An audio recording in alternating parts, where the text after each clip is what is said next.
여러분 사랑하고 축복합니다. 오늘 하나님의 사랑을 힘입어 예배 가운데 나오신 여러분에게 또 여러분의 자녀들에게 가정에 하나님의 은혜와 사랑이 충만하기를 축원합니다. 오늘 하나님께서 우리 예배 가운데 오셔서 홀로 영광과 존귀와 찬양을 받으시길 원합니다. 오늘 하나님께서 우리에게 주신 말씀은 요한복음 3장 16절에서 21절까지 말씀입니다. 함께 보도록 하겠습니다. 하나님이 세상을 이처럼 사랑하사 독생자를 주셨으니 이는 그를 믿는 자마다 멸망하지 않고 영생을 얻게 하려 하심이라.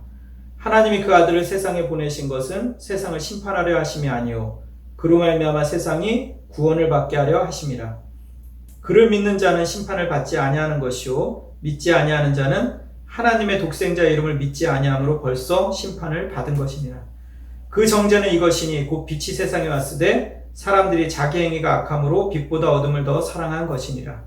악을 행하는 자마다 빛을 미워하여 빛으로 오지 아니하나니 이는 그 행위가 드러날까 하며 진리를 따르는 자는 빛으로 오나니 이는 그 행위가 하나님 안에서 행한 것임을 나타내려 함이라 하시니라. 하나님이 세상을 이처럼 사랑하사라는 제목으로 오늘 말씀을 나누고자 합니다. 하나님께서 세상을 이처럼 사랑하사 독생자 예수를 주셨으니 이는 저를 믿는 자마다 영생을 얻게 하려 하심이라. 이 말씀은 여러분도 외우시고 계시죠. 많은 분들이 또 이 말씀에 대해서 설교를 듣고 외우고 있습니다. 저도 어린 시절 여름 성경학교를 다니면서 이 말씀에 대한 설교를 여러 차례 들은 기억이 납니다. 또 찬양으로도 부르면서 다녔던 기억이 나는데, 이 어린 시절에는 이 말씀이 주는 그 능력과 그 깊이에 대해서 잘 이해를 못했던 것 같습니다. 점점 신앙이 자라면서 성장하면서 이 말씀 안에 가지고 있는 그 능력과 하나님의 지혜와 그 풍성한 그 사랑에 대해서 점점점 더 깊이 깨닫고 느끼는 것 같습니다. 여러분, 우리가 인생을 살면서 모든 거 다 잊어버려도 한 가지 잊지 말아야 될 말씀의 구절이 있다면 저는 바로 이 말씀, 요한복음 3장 16절 말씀이라고 생각을 합니다. 이 말씀은 정말 놀라운 말씀입니다. 어쩌면 우리는 이 말씀이 가지고 있는 그 힘과 그 능력, 그 안에 가지고 있는 지혜와 풍성함에 대해서 다 깨닫지 못하고 죽을 수도 있다고 저는 생각을 합니다. 그러나 오늘 하나님께서, 성령님께서 우리에게 지혜와 명철을 주셔서 이 말씀이 가지고 있는 그 깊이와 넓이를 조금이라도 깨닫고 또 우리의 삶의 변화로 가져오기를 소망합니다. 여러분, 요한복음 3장에 있는 이 16절에 있는 말씀은요, 요한복음에 여러 차례 같은 말씀이 반복되어 있고 특별히 요한복음 3장 전체의 핵심 말씀이기도 합니다. 뿐만 아니라 저는 이 3장 16절의 이 말씀은 요한복음 전체의 핵심 말씀이라고 생각을 하고요. 또 더 나아가서 성경 66권의 전체의 말씀을 압축시켜 놓으면 바로 요한복음 3장 16절의 말씀이다라고 저는 생각을 합니다. 이처럼 하나님께서 이 세상을 향해서, 우리를 향해서 가지고 있는 그 마음, 하나님께서 우리를 향하신 그 모든 계획을 한마디로 압축시켜 놓으면 바로 요한복음 3장 16절의 말씀이 됩니다. 그렇기 때문에 여러분, 오늘 이 말씀이 가지고 있는 그 능력과 그 지혜를 깊이 깨닫기를 소망합니다. 그런데 여러분, 말씀에 앞서서 이 하나님의 사랑에 대해서 우리가 오해하고 또 이 하나님의 사랑에 대해서 약화시키는 한 원인이 있다면 그것은 바로 우리의 생각이에요. 사랑하면 우리는 어떤 생각을 하냐면 인간적인 사랑에 대해서 먼저 떠오릅니다. 그것은 조건의 사랑, give and take, 주는 만큼 받고 받는 만큼 주고 라는 어떤 그런 개념에서 사랑을 생각을 합니다. 당신이 이렇게 해줬기 때문에 나도 당신을 이렇게 사랑한다 라는 것으로 우리는 사랑을 떠올리면 늘 조건부 사랑을 생각을 합니다. 그런데 하나님의 사랑은 절대로 조건부 사랑이 아닙니다. 조건적 사랑이 아니라 무조건적 사랑입니다. 여러분, 요즘에 그 신천지 이단에 대해서 많이들 언급을 하는데, 정말 그 신천지 이단에 대해서 여러 가지로 설명을 할 수 있겠지만 저는 단 한 가지, 가장 중요한 핵심이 있다면 그것은 자신의 능력과 자신의 조건, 자신의 됨됨이, 자신의 열정으로 구원을 이루려는 것이 그 핵심에 담겨져 있기 때문에 잘못됐다고 생각을 합니다. 구원은 또 생명은 우리의 힘으로 얻을 수 있는 것이 아닙니다. 구원은 영생은 오직 하나님의 능력으로 하나님으로부터 무조건적인 사랑이다라고 저는 생각을 합니다. 성경의 핵심은 바로 이 하나님의 사랑에 대해서 무조건적인 사랑이다라고 얘기하고 있는 것입니다. 세상에 많은 종교가 놓치고 있는 것, 이단들이 놓치고 있는 것이 바로 있다면 바로 이것입니다. 그들은 모두 조건을 제시합니다.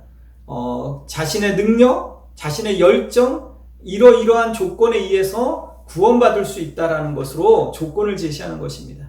그러나 하나님의 사랑은 조건을 제시하지 않습니다. 무조건적인 하나님의 사랑을 강조하고 있습니다. 그것이 하나님의 은혜요 선물이기 때문에 그렇습니다. 여러분, 그러나 우리가 이 부분에 있어서 좀 더 깊이 있게 말씀을 성찰해 보아야 된다고 저는 생각을 합니다. 첫 번째, 하나님이 세상을 사랑하사입니다. 하나님께서 세상을 사랑하셨습니다. 누가 세상을 사랑하셨습니까? 그 대상이 중요합니다.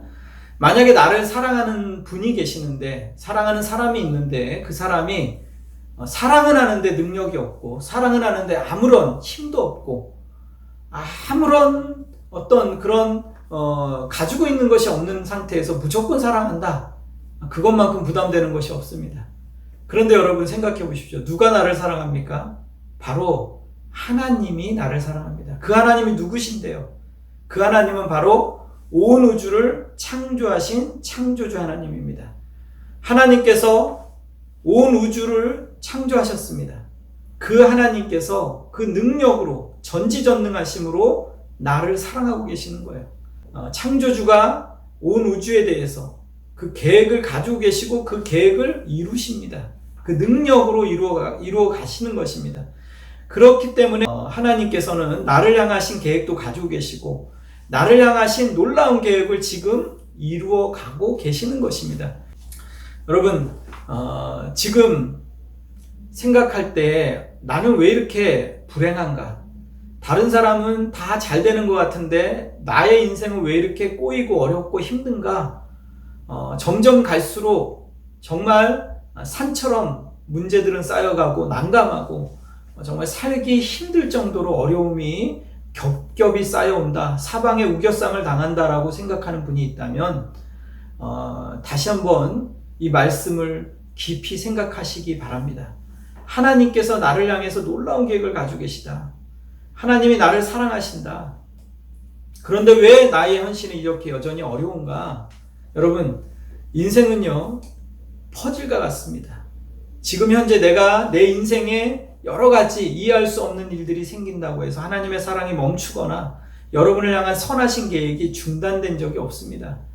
우리의 인생은요 퍼즐과 같아서 인생을 전체를 가지고 그림으로 보지 않으면 잘 모릅니다.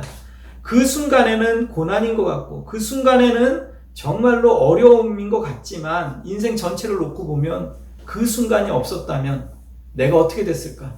그 고난의 현장이 없었다면 내가 지금 오늘날 이런 모습으로 성장할 수 있을까? 라고 고백하는 그 고백이 바로 신앙이다라고 저는 생각을 합니다. 여러분, 어린 시절 저 또한 정말 가난한 집안에서 아버지의 그런 폭행과 여러 가지 어려움 속에 성장을 했습니다. 그때는요, 저는 초등학교 때 인생이 너무 힘들고 너무 고달프다고 생각을 했어요. 그럼에도 불구하고 그 시절이 저에게 있어서 가장 하나님과 깊이 만났던 시절이 아니었나. 저는 초등학교 때 성령을 체험했고요. 초등학교 때 하나님의 은혜 때문에 펑펑 이불을 덮어쓰고 울었던 기억이 납니다. 그 하나님의 그 따뜻한 손길, 하나님의 품, 그 하나님의 넘치는 사랑이 너무너무 커서 저는 그 초등학교 그 어린 시절에 교회에 나가서 찬양할 때마다 너무 좋고 그 찬양과 그 말씀이 저의 인생에 있어서 너무너무 따뜻한 거예요. 만약에 제가 그런 어려움이 없었다면 하나님의 사랑이 그렇게 깊이 제 인생에 다가오지 않았을 것입니다. 그래서 지금 따져보면, 생각해보면 그런 어려운 순간이나 어려운 시절들이 내 인생에 있어서 가장 보석처럼 빛나는, 어쩌면 변장하고 다가오는 축복 같은 것이다 라고 저는 생각이 되어집니다. 여러분, 오늘 어려움을 통과하시는 분이 있다면 내 삶에 있어서 도저히 이해할 수 없는 그런 일들을 겪으면서 하나님에 대해서 원망하는 마음이 생긴다면 여러분 생각해 보시기 바랍니다. 하나님이 당신을 사랑하고 계시고 하나님이 당신을 향해서 지금도 놀라운 계획을 이루고 계십니다. 그래서 그 뒤에 말씀이 또 연결해서 나오는 것입니다. 하나님께서 세상을 이처럼 사랑하사. 하나님이 이 세상을 사랑하시는데 어떻게 사랑하신다고요? 이처럼이라는 단어가 등장을 하는 겁니다. 여기 이처럼이라는 단어는 어떤 단어입니까? 뒤에 설명을 합니다. 이처럼이라는 이 단어는 독생자를 주셨으니 라고 이어서 나오는 것입니다.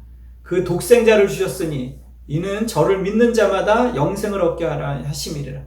이 말씀은 지난주에 설교 말씀을 나누었던 14절 15절 말씀에 동일한 말씀입니다. 15절 말씀 한번 보겠습니다. 이는 그를 믿는 자마다 영생을 얻게 하려 하심이니라. 이는 그를 믿는 자마다 영생을 얻게 하려 하심이니라. 이 말씀이 16절 후반절에 있는 말씀, 이는 저를 믿는 자마다 영생을 얻게 하려 하심이니라. 동일한 말씀인 걸 우리가 알 수가 있습니다. 그렇다면 그 앞부분 14절에 말씀 한번 보겠습니다. 14절에 보면 모세가 강야에서 뱀을 든 것 같이 인자도 들려야 하리라. 이는 그를 믿는 자마다 영생을 얻게 하려 합니다. 이 말씀은 동일하게 모세가 강야에서 뱀을 든 것처럼 이는 저를 믿는 자마다, 독생자를 주셨으니 이는 저를 믿는 자마다, 이것이 동일한 성경 구절인 것을 알 수가 있습니다. 결과적으로 말하면 이처럼이라는 단어가 가지고 있는 말씀의 의미는 바로 그 14절에 있는 말씀처럼 모세가 강야에서 뱀을 든 것처럼 이처럼 예수님께서 하나님께서 우리에게 독생자를 주신 것입니다. 이는 저를 믿는 자마다 영생을 얻게 하려 하심이라. 모세가 강야에서 뱀을 든 것처럼 예수님께서는 처참한 모습으로 또 고통당하는 모습으로 하나님의 심판과 저주의 대상이 되어서 십자가에서 갈보리에서 그 모든 물과 피를 다 쏟으시고 그 생명을 지불하셔서 이처럼 우리를 위해서 죽으신 것입니다. 바로 이 이처럼이라는 단어를 우리는 무시한 채 하나님이 세상을 사랑하사라는 거에 모든 초점을 맞추고 신앙생활을 하기 때문에 우리는 현실에 있어서 삶에 있어서 많은 오류를 범하고 있다라고 생각을 합니다. 저는요, 하나님이 세상을 사랑하사에서 뒤에 나오는 이처럼이라는 이 단어에 우리의 시선을 고정시키고 우리의 신앙의 삶을 다시 한번 점검해야 된다고 저는 생각을 합니다. 하나님께서 어떻게 사랑하셨다고요? 모세가 강야에서 뱀을 든 것처럼 인자가 들려야 하리라. 예수님께서는요, 하나님의 심판의 대상이 되셨습니다. 처참한 모습으로 죽임을 당하셨습니다. 그렇게 우리를 사랑하신 것입니다. 여러분, 우리는요, 그 하나님의 그 사랑, 놀라운 사랑에 대해서 다 경험하고 깨닫지 못합니다. 이해도 다 못합니다. 그렇기 때문에 우리의 신앙은 마치 앞부분에서 끝나버려요. 그래서 하나님이 나를 사랑하셨다, 여기에 초점을 맞추기 때문에 신앙을 감상적으로 생각을 하는 거예요. 그러니까 하나님이 나를 사랑하기 때문에 이 정도 죄는 지어도 된다고 생각하는 거예요. 이 정도의 죄 정도는 지어도 하나님이 나를 사랑하기 때문에 넘어가실 거야. 그렇기 때문에 어떤 결과가 나오냐면 우리의 삶을 쉽게 생각하고 또 하나님을 경외함으로 살아가는 것이 아니라 내 욕심대로, 내 고집대로, 내 방법대로 살아가는 거예요.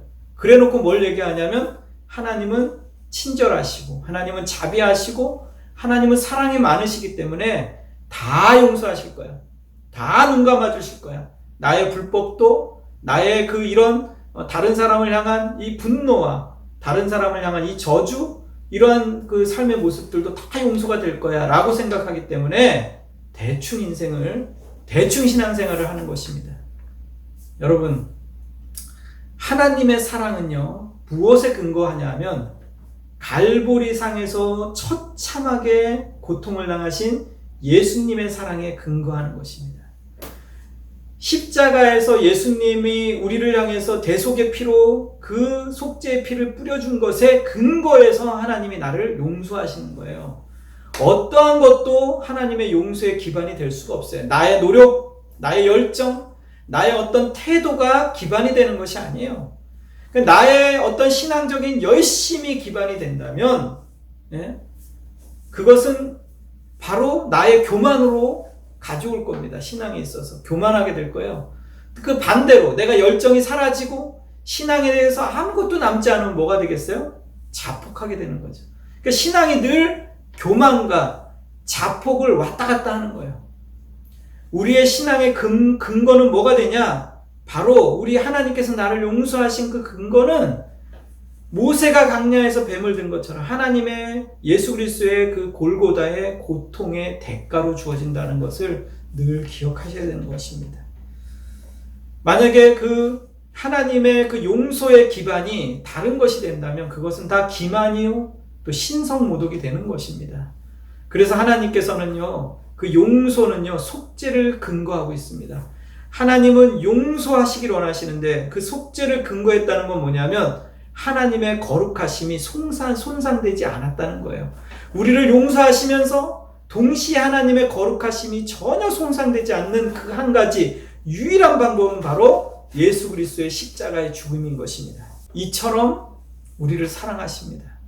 여기 이처럼이 가지고 있는 그 깊은 의미, 독생자 예수 그리스도를 심판하면서까지, 저주하면서까지, 그 아들을 십자가에 못 박으면서까지 나를 향한 그 사랑, 나를 향한 그 계획, 이것이 얼마나 무시무시한 사랑입니까, 여러분?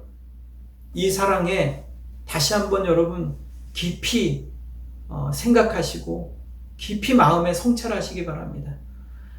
이처럼 내가 이 꼴을 하고도 하나님이 나를 사랑하는가? 하나님이 이처럼 사랑하십니다. 내가 이 모습인데 내가 나를 봐도 내가 싫은데 하나님이 나를 사랑하신다고요? 하나님께서 이처럼 사랑하십니다. 여러분 기억하시기 바랍니다. 여러분 간혹 부모님들이 얘기합니다. 너 시험 잘 보면 이번에 놀러 간다. 너 시험 잘 보면 이번에 핸드폰 사줄 거야. 업그레이드 시켜줄 거야. 너 시험 잘 보면 너 하고 싶은 거 들어줄게.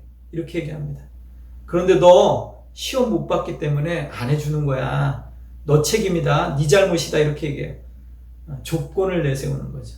하나님의 사랑은 뭐라고요? 조건을 달지 않아요. 네가 그 꼴을 하고도 내가 이 꼴을 하고도 하나님 나를 사랑하는가? 그 꼴을 해도 하나님이 사랑하십니다. 정말로 뻔뻔하리만큼 또 그 잘못을 가지고 와도 하나님은 이미 그 죄를 용서하셨어요. 십자가상에서. 왜냐하면 예수 그리스도의 그 핏뿌림, 예수님의 죽음보다 더 큰 것은 없기 때문에 그렇습니다. 하나님의 그 놀라운 사랑을 우리는 감히 다 측량도 할 수 없습니다. 아직도 우리가 그 사랑을 깊이 깨닫지 못하는 것은 그 이유는 뭐냐면 아직도 자신이 잘났다고 생각을 하는 거예요. 아직도 자기가 멋지고 괜찮은 사람이다. 아직도 성공, 내 능력과 내 어떤 지식과 내 기술로 얼마든지 나는 성공할 수 있다라고 생각하면서 아직도 아둥바둥 자신의 노력으로 그 모든 것을 이루려는 착각 속에 있기 때문에 자신을 너무 사랑하기 때문에 하나님의 사랑에 대해서 그 용서의 깊이에 대해서 다 깨닫지 못하는 거예요. 자신이 정말 얼마나 형편없고 얼마나 영적으로 죄인이며 정말로 무지한지를 깊이 깨닫는다면 하나님 앞에서 펑펑 울 수밖에 없는 거예요. 그것은 나이에 상관없어요. 어린아이든 청년이든 노인이든 장년이든 상관없이 자신의 노력으로 이룰 수 있는 것이 얼마나 허망된 것이며 자기가 얼마나 죄 가운데 살아가며 죄의 본성 가운데 있는지를 뼈저리게 느끼는 자들만이 흘릴 수 있는 눈물이에요. 우리가 정말 멋질 수 있고 우리가 정말 존귀할 수 있는 이유가 있다면 그건 뭐냐? 예수님이 나를 위해 죽으셨기 때문에 그런 거예요. 그 안에서 죄로부터 자유함을 얻고 하나님의 형상으로 회복될 때 우리는 그때 존귀한 거예요. 그때 우리가 가지고 있는 그 모든 무한한 능력과 재능과 우리의 모든 하나님이 주신 그 은사들을 마음껏 발휘하는 것입니다. 그 전에 우리는 먼저 깨달아야 되는 거예요. 여러분, 다시 한번 여러분 말씀을 기억하시기 바랍니다. 하나님께서 우리를 어떻게 사랑하셨다고요? 이처럼 사랑하셨습니다. 그 예로 구약 성경에 아주 좋은 예가 있습니다. 아브라함에게 하나님께서 100세에 낳은 아들 이삭을 제물로 바치라, 모리아산에 가서 제물로 바치라고 요청을 합니다. 아브라함은 이제 이삭을 데리고 또 사흘길을 갑니다. 그래서 모리아산에 도착해서 이삭을 제물로 바치려고 하는 그 순간에 여호와 이레 하나님께서는 제물을 이삭 대신에 제물을 준비를 하십니다. 그리고 그 제물을 제단 위에 바치기 위해서 제물을 쪼갭니다. 그리고 쪼갠 제물 사이에 이스라엘 백성이 언약을 맺을 때는 어떻게 맺죠? 이스라엘 백성들은 언약을 맺을 때 제물을 쪼개고 당사자들이 언약을 맺는 당사자가 둘이 다 그 제물 사이를 지나갑니다. 그래서 언약을 파괴하는 자는 이 제물처럼 쪼개질 것이라는 엄청난 무시무시한 거기에 어떤 계약의 조건들이 들어가 있는 것입니다. 그것을 잘 아는 아브라함은 제물을 준비하고 제물을 두 쪽으로 쪼개 놓습니다. 그런데 아브라함은 깊이 잠이 하나님께서 아브라함을 재우십니다. 그리고 그 제물 사이를 하나님이 친히 지나가십니다. 이 말씀은 어떤 영적 의미가 있습니까? 우리는 하나님과의 언약 지킬 수도 없고 우리의 능력과 힘으로는 이룰 수도 없는 자들입니다. 밤낮 우리가 살아가는 동안에 하나님에 대해서 배반을 밥 먹듯이 하고 또 우리는 하나님을 사랑하기보다 죄를 더 사랑하며 또 이 세상의 탐욕과 또 방탕함에 우리는 끌려서 살아가는 존재들입니다. 그렇기 때문에 하나님 우리를 잘 아십니다. 우리가 언약을 얼마나 지킬 수 없는 존재들인지 잘 아십니다. 그래서 하나님께서는 처음부터 끝까지 제물도 하나님이 준비하시고 그 언약도 홀로 다 이루시는 것입니다. 그것이 바로 십자가의 비밀입니다. 하나님 우리를 구원하시는 그 모든 계획, 하나님께서 우리를 어떻게 구원하실지, 어떤 방법으로 구원하실지, 무엇으로 구원하실지를 하나님께서 다 정하시고 하나님 편에서 다 이루시는 것입니다. 온전히 하나님이 하시는 모든 작품인 것입니다. 여러분, 이것이 하나님이 가지고 있는 우리를 향한 무조건적인 사랑입니다. 그래서 여러분, 이 부분에 대해서 바울은 로마서 8장 32절에 이렇게 선포하고 고백합니다. 저는 오늘 이 말씀의 결론을 로마서 8장 31절의 말씀으로 결론을 내리고자 합니다. 여러분, 그런즉 이 일에 대하여 이렇게 시작을 합니다. 그런즉 이 일에 대해서, 이 일이 뭐죠 여러분? 그런즉 하나님이 나를 사랑한 이 일에 대해서, 예수님께서 모세가 강야에서 뱀을 든 것처럼 인자가 예수님께서 하나님의 심판과 저주의 대상이 되신 것, 예수님을 십자가에 못 박으면서까지 사랑하신 것에 대해서, 이 일에 대해서 우리가 무슨 말 하리요? 만일 하나님이 우리를 위하시면 누가 우리를 대적하리요? 여러분 믿습니까? 하나님께서 천지를 창조하시고 전능하신 하나님께서 나의 아버지가 되시고 나를 이해하시는데 누가 나를 대적하리요? 여러분, 이 말씀을 믿으십니까? 여러분 두렵습니까? 삶이 두렵고 앞으로 미래가 두렵고 앞으로 펼쳐질 일들이 산처럼 염려가 되십니까? 여러분, 하나님이 여러분을 위하시면 누가 여러분을 대적할 수 있습니까? 이 말씀을 믿음으로 선포하시기 바랍니다. 32절, 자기 아들을 아끼지 아니하시고 우리 모든 사람을 위하여 내어주신 이가 어찌 그 아들과 함께 모든 것을 우리에게 주시지 아니하겠느냐. 아멘. 저는 이 말씀을 읽고 묵상할 때마다 현실을 이기게 됩니다. 여러분, 이 말씀이 주는 능력과 파워가 여러분의 삶에 구체적으로 영향력을 미치기 원합니다. 돈이 없다고요? 자식이 속을 생긴다고요? 남편 때문에 운다고요? 여러분, 하나님이 여러분을 위하십니다. 자식을 아끼지 않고 우리에게 주신 하나님께서 무엇을 더 여러분에게 아끼겠습니까? 하나님의 사랑이 여러분을 강권하십니다. 하나님의 사랑이 여러분을 위로하고 계시다는 사실을 기억하시기 바랍니다. 여러분, 하나님의 그 놀라운 사랑 앞에 오늘 현실을 이기시기 바랍니다. 33절 34절 누가 능히 하나님께서 택하신 자들을 고발하리요. 의롭다 하신 이는 하나님이시니 누가 정죄하리요. 죽으실 뿐 아니라 다시 살아나신 이는 그리스도 예수시니 그는 하나님 우편에 앉으신 자요 지금도 우리를 위해 중보하시는 분이십니다. 누가 능히 하나님께서 택하신 자들을 고발하리요. 의롭다 하신 이는 하나님이시니 누가 정죄하리요. 여러분 스스로도 여러분을 정죄할 수 없습니다. 하나님이 택하셨다고 얘기하는 것이며 하나님이 택하신 자를 누가 정죄하리요. 예수님께서 지금도 나를 위해서 하나님 우편에서 강구하고 계신다. 나를 변론하고 계신다.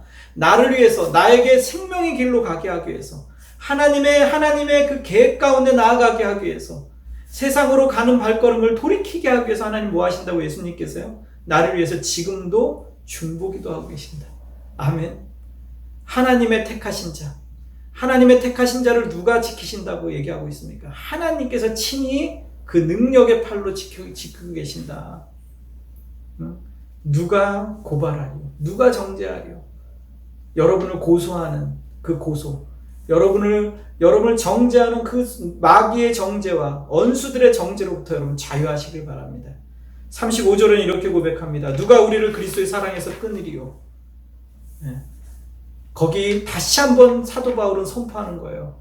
환난이나 공고나 박해나 기근이나 적신이나 위험이나 칼이랴 기록된 바 우리가 종일 주를 위하여 죽임을 당하게 되며 도사랑 양같이 여김을 받았나이다. 함과 같으니라. 그러나 이 모든 일에 우리를 사랑하는 이로 말미암아 우리가 넉넉히 이기느니라. 환난이나 죽음이나 칼이랴 그 어떠한 것으로도 뭐라고요? 하나님의 사랑에서 우리를 끊을 수 없다. 그 말은 뭐냐면 우리의 어떠한 현실, 우리가 지금 처해 있는 어떠한 현실도 하나님의 사랑에서 우리를 분리시킬 수 없다는 거예요. 하나님이 우리를 사랑하는 그 사랑으로 말미암아 어떻게 한다고요? 넉넉히 우리가 이긴다. 그냥 억지로 이긴다. 가까스로 이긴다. 이런 말이 아니라 넉넉히 이긴다고 얘기하는 거예요. 여기 사도 바울이 고백하는 것, 내가 죽임을 당하게 되고 도살할 양같이 여김을 받은 그 현장, 내가 조롱당하는 그 현장, 이 현실, 그 현실을 어떻게 이긴다고요? 하나님의 사랑으로 말미암아 넉넉히 이긴다고 고백하는 거예요. 여러분이 지금 현재 가지고 있는 그 현실의 문제, 여러 가지 어려움, 자존심이 상하는 일, 도살할 양같이 여김을 당하는 것, 그거보다 더 자존심을 상하게 할 수 있는 일이 있어요? 짐승 취급을 받았어요. 그 짐승 취급뿐만 아니라 뭐라고요? 제물로 바쳐지는 짐승의 취급을 받았다는 거예요. 거기 어디 인격이 있고 어떤 존귀 여김이 있겠습니까? 막대하는 거죠. 함부로 대하는 거죠. 그런 상황에 처했을지라도 뭐 한다고요? 하나님의 사랑으로 넉넉히 이길 수 있다. 이것이 사도 바울의 고백이고 이것이 바로 신앙인들의 고백이 되어야 된다고 얘기하는 거예요. 하나님께서 우리를 사랑하십니다. 이처럼 사랑하십니다. 예수 그리스도를 우리를 위해서 십자가에 내어 주기까지 그 심판의 대상으로 삼으시면서까지 우리를 사랑하시는데 무엇이 더 우리를 방해할 수 있겠습니까? 그 하나님의 사랑에 오늘 다시 한번 여러분의 신앙을 점검하시고 그 사랑에 여러분 뿌리를 내리시고 하나님의 그 놀라운 사랑 앞에 여러분이 다시 한번 무릎을 꿇으시기 바랍니다. 항복하시길 바랍니다. 아직도 버티면서 하나님의 사랑 안에 들어가지 않으려고 발버둥 치지 마시고 그 하나님의 사랑의 그 강에 풍덩 빠지시기 바랍니다. 그리고 여러분의 삶 가운데서 여러분 스스로 헤엄치려고 여러분 스스로 뭔가를 극복하려고 하면서 노력하면서 무너지지 마시고 그 하나님의 사랑 안에 여러분을 맡기시기 바랍니다. 여러분의 인생을 맡기시고 여러분의 삶 전체를 맡기셔서 오늘 그 하나님의 놀라운 사랑이 여러분의 인생을 이끌어가기를 간절히 축원합니다. 자, 이 시간에 다시 한번 기도하시겠습니다. 하나님의 사랑으로 나를 강권하여 주시옵소서. 하나님의 그 놀라운 사랑으로 다시 한번 나를 회복시켜 주시옵소서. 하나님, 내가 아직도 내 노력과 내 어떤 열심으로 이 구원을 이루려고 했던 그 모든 허망된 열정으로부터 다시 한번 주님 앞에 항복하는 자로 서게 도와주시옵소서. 이 시간 하나님 앞에 기도하시기를 간절히 축원합니다. 기도하겠습니다. 하나님, 우리가 인생을 살면서 자존심이 상하고 마음이 속상하고 정말로 사방으로 우겨싸움을 당할 때가 얼마나 많습니까? 사는 것이 막막할 때가 많이 있습니다. 그런 환난과 공고와 박해와 기근과 적신과 이용과 칼이라도, 그러나 이 모든 일에 우리를 사랑하는 이로 말미암아 우리가 넉넉히 이긴다는 이 사도 바울의 고백처럼 우리가 현실을 이기게 도와주시옵소서. 하나님의 사랑에 다시 한번 뿌리를 내리게 도와주시옵소서. 하나님이 세상을 이처럼 사랑하사 독생자를 주셨으니 이는 저를 믿는 자마다 멸망치 않고 영생을 얻게 하려 하심이라는 이 말씀을 기억합니다. 하나님의 이 놀라운 사랑, 나를 향하신 이 큰 사랑에 다시 한번 내가 하나님 앞에 무릎을 꿇습니다. 이 사랑을 다시 한번 깨닫고 또 우리의 인생을 다시 한번 살아가게 도와주시옵소서. 현실에서 이 사랑이 영향력을 미치게 도와주시옵소서. 하나님, 이제 내가 이 현실에 들어가서 살 때마다 하나님의 사랑으로 다시 한번 이 땅을 향해 나아가게 도와주시옵소서. 하나님의 이 사랑이 나의 삶에 구체적으로 영향력을 미치게 도와주시옵소서. 지금 우리 주 예수 그리스도의 은혜와 하나님의 사랑하심과 성령님의 감화감동 충만하신 역사가 하나님의 사랑에 힘입어 나오는 하나님의 자녀들에게 영원히 함께 있기를 간절히 축원하옵나이다.